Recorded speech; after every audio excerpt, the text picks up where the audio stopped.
America एक बार फिर सरकारी शटडाउन की स्थिति का सामना कर रहा है। पिछले साल नवंबर में अमेरिकी इतिहास का सबसे लंबा शटडाउन खत्म होने के बाद उम्मीद थी कि हालात कुछ समय तक स्थिर रहेंगे, लेकिन कुछ ही महीनों में वित्तीय गतिरोध फिर लौट आया है। 31 जनवरी से अमेरिका में एक और आंशिक शटडाउन शुरू हो गया है, क्योंकि सांसद 30 जनवरी की तय समय सीमा तक फंडिंग बिल पारित नहीं कर पाए हैं। हालांकि अब तक ये साफ नहीं है कि स्थिति कितने समय तक चलेगी, लेकिन हाल ही के दिनों में सीनेट, व्हाइट हाउस और दोनों प्रमुख दलों के बीच जो बातचीत हुई उसे देखते हुए ये पिछली बार जैसा लंबा संकट बनने की संभावना कम मानी जा रही है।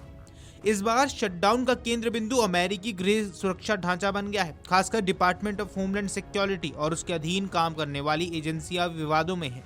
डीएचएस के तहत इमिग्रेशन एंड कस्टम्स एनफोर्समेंट और सीमा गश्ती एजेंसियां आती हैं, जिनकी कार्यप्रणाली पर हाल ही के दिनों में तीखी राजनीतिक बहस छिड़ गई थी। सीनेट ने शुक्रवार शाम एक व्यय विधेयक पारित किया, जिसके तहत डीएचएस के खर्च को 2 सप्ताह के लिए बढ़ाने का प्रस्ताव रखा गया। इसके अलावा अन्य कई सरकारी एजेंसियों को सितंबर तक के लिए फंडिंग उपलब्ध कराने की व्यवस्था की गई। यह अस्थायी समाधान इसलिए अपनाया गया ताकि सांसदों को आईसीई सुधारों पर बातचीत के अतिरिक्त समय मिल सके।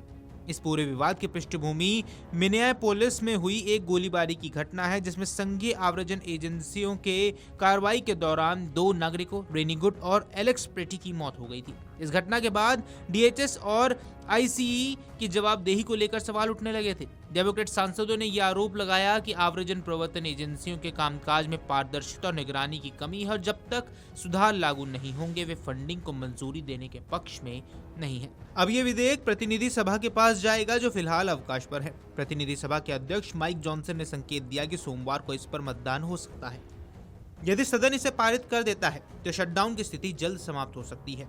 यहाँ समझना बेहद जरूरी है कि ये पूर्ण शटडाउन नहीं है, बल्कि आंशिक बंदी है। इसका मतलब सभी सरकारी एजेंसियों का काम बंद नहीं हुआ है। रक्षा, आपात सेवाएं और राष्ट्रीय सुरक्षा से जुड़े कई विभाग काम करते रहेंगे, लेकिन कुछ प्रशासनिक सेवाएं प्रभावित हो सकती हैं।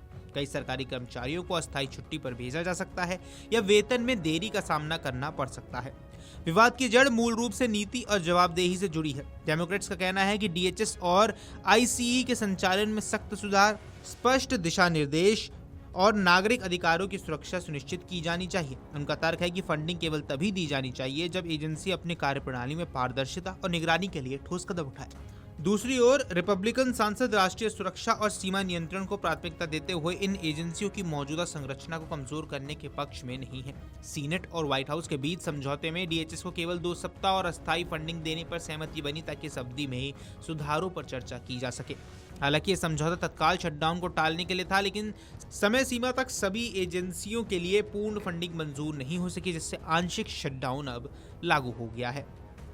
Video desk amarujala.com। अगर आप ये वीडियो YouTube पर देख रहे हैं तो हमारे चैनल को सब्सक्राइब कर बेल आइकन दबाएं और Facebook पर देख रहे हैं तो हमारे पेज को लाइक करें।